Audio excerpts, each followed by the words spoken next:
Don't download Moz Enterprise SEO Analytics app before watching this. Before you download Moz Enterprise, here's what most teams overlook. It's more than a ranking tracker. At the enterprise level, Moz provides keyword research, site audits, and competitive insights, but many businesses misuse it by skipping setup planning. Step 1.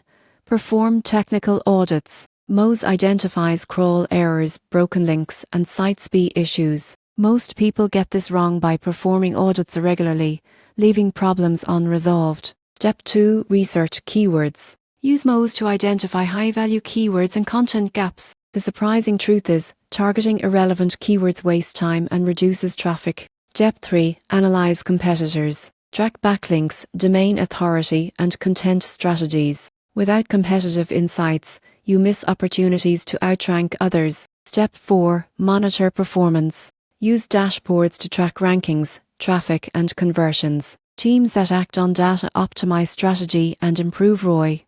The upside: proper Moz Enterprise implementation can increase organic search performance by up to 30%, strengthen content strategy, and boost marketing efficiency. So should you download it? Yes, but only if your team can audit sites, research keywords wisely, and act on competitive insights. For smaller teams, standard Moz plans may be sufficient. Subscribe for practical guidance to avoid costly enterprise SEO mistakes.